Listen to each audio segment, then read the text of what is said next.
It's not just that he left, it's that your whole life that you built together collapsed with him. Your future, your routines, and the story that you thought was yours. And now you're standing in the ruins trying to figure out how you're going to keep going. By the time you've built a life with somebody, you've built way more than you think.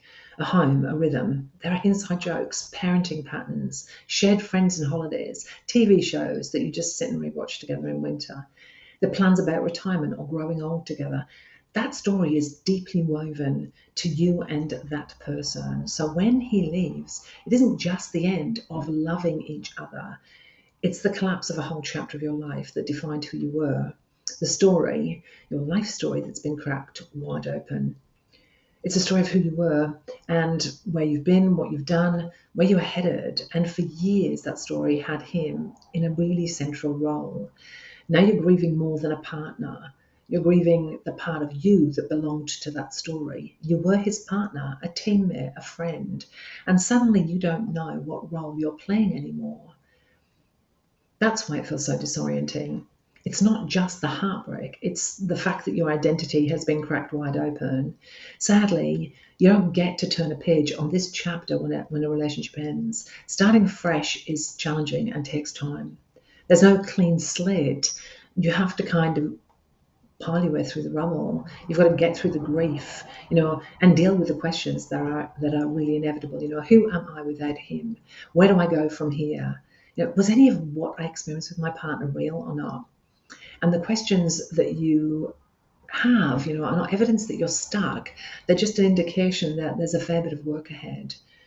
It's not about erasing your past. It's about reauthoring your life, not by pretending things didn't happen, but also not by cutting them out of the story.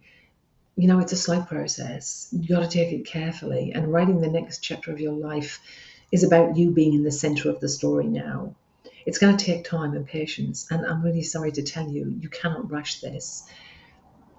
It's a lot easier to go through this messy middle of separation if you can think about things in a different kind of way.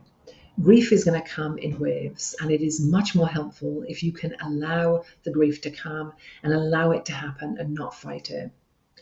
It's helpful if you can hold on to the memories, the ones that were good, very gently, and even the really difficult memories, without letting the good or the bad define who you are. It's about really choosing tiny little minuscule rituals, daily that anchor you in being okay in this moment. Maybe you go for a walk. Maybe you eat something nutritious. Maybe you call up a friend. In this in-between space, this transitional space, it's hard, but it's really important to know that this is part of the process and it will pass.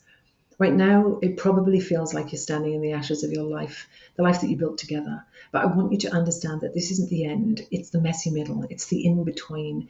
It's empty, and it can feel absolutely dreadful. But this is also a fertile space. This is a space where you're going to learn a lot about who you are. It's a place where you're going to start writing the new story. And I would suggest you take that quietly and slowly and truthfully, really gently looking at what your next life chapter is going to look like. Be patient with yourself, look after yourself, and know that this work that you're doing right now is going to help you find your feet again, and it's going to help you start that next chapter in a more confident way. I hope you enjoyed this video. If you are wanting to see more in this video series, Heartbreak to Healing, you will find links to those chapters here. The next chapter, we are going to look at how to begin that healing process, how to start the moving on process. I hope you've enjoyed this video. If you have, please subscribe and hit the notification bell and you'll be told when the next video is coming out. In addition to that, I would love you to join me. I'm doing live YouTube feeds on a Thursday morning, Australian Eastern Standard Time. You can come along, chat, just join other women who are in a similar situation to you. You're more than welcome to come and ask questions if you have some. If you are struggling and you're finding it hard, in my shop you will find a little survival guide. It's at the top of my YouTube channel. You're more than welcome to go and grab that survival guide. It can really help you through the tough days. So take care of yourself. Know this is a process, and I will see you in the very next chapter. Take care.